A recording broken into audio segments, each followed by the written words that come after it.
South ఇండియాలోనే అతి తక్కువ ధరలకే నాణ్యమైన రత్నాలని అందించే ఏకైక సంస్థ 6 JVR.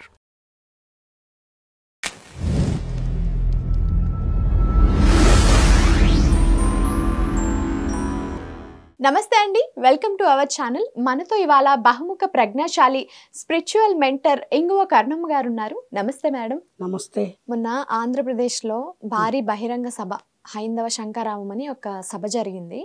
అందులో అనంత శ్రీరామ్ గారు కొన్ని వ్యాఖ్యలు చేశారు.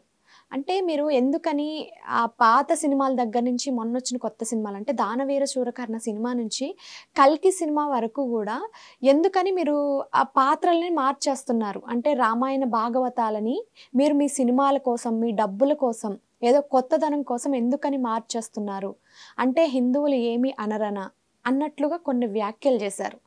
అలాగే ఒక మ్యూజిక్ డైరెక్టర్ వచ్చేసి బ్రహ్మాండ నాయక అనే ఒక వర్డ్తో చెయ్యమంటే నేను చెయ్యను అని చెప్పాడట.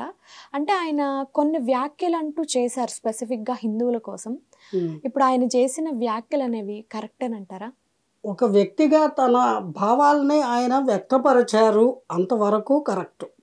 కానీ ఆయన భావాలు ఏవైతే ఉన్నాయో అవి నేను వాటితో ఏకీభవించను. ఎందుకు అంటే సినిమాలు అనేటువంటివి వినోదం కోసము తీసేవి.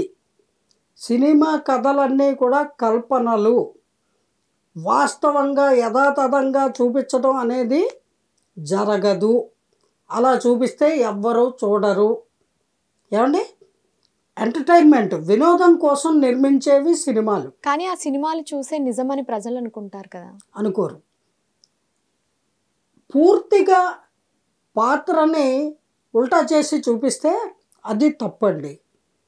ఇంకా డెవలప్ చేసి ఇంకా ఇప్పుడు కర్ణుడు మహా ఉత్తమమైనటువంటి లక్షణాలు కలిగిన వాడు. కర్ణుడు ఒక్కడే ఉంటాడు భారతం మొత్తానికి.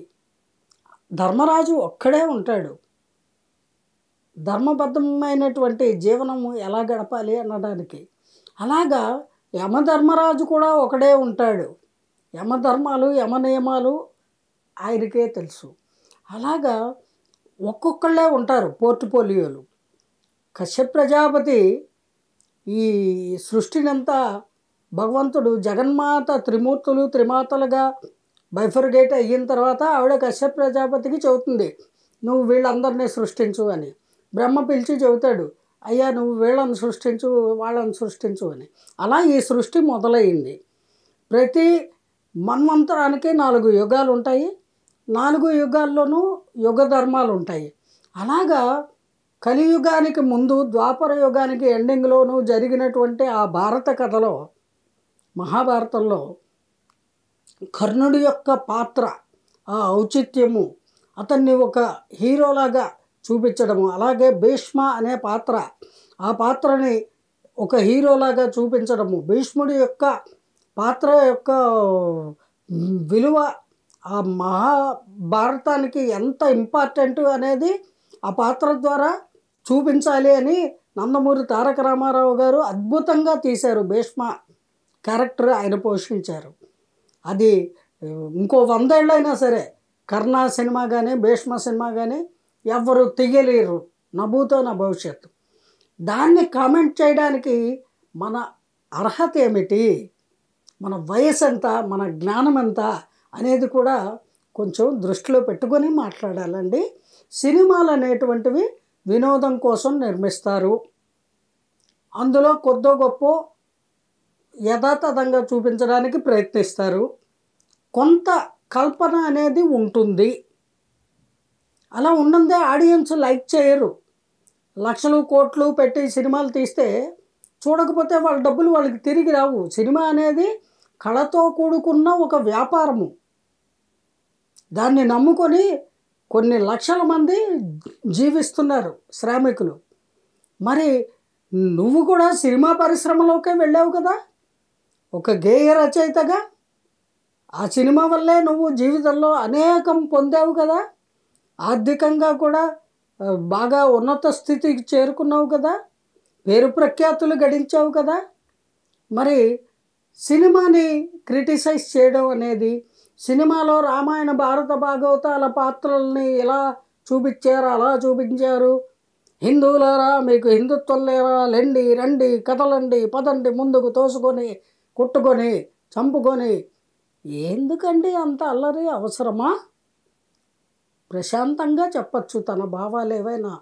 కానీ ఆ సభకి ఆయన వీరోచితంగా ఎమోషనల్గా ఫీల్ అయ్యి తన భావాల్ని అక్కడ వ్యక్తీకరించారు అంతవరకే. కానీ అందరూ ఆయన భావాలతో ఏకీభవించాలనేటువంటి పాయింట్ ఏం లేదు అక్కడ. ఆమె హిందుత్వాన్ని కాపాడటంలో ఎవరి వంతు బాధ్యత వాళ్ళు వహించాలి వ్యక్తిగతంగా, అంతవరకే. అందుకోసమని ఒకళ్ళనొకళ్ళు కొట్టుకోక్కర్లా, తిట్టుకోక్కర్లా, అరవక్కర్లేదు. వారు మంచి విషయాన్నే చెప్పారు, కానీ ఆ విషయాన్ని ఇంప్లిమెంట్ చేస్తే సినిమాలు ఎవరు చూడరండి. సినిమా అనేది వినోదం కోసము, అందరూ చూడడం కోసము నిర్మిస్తారు.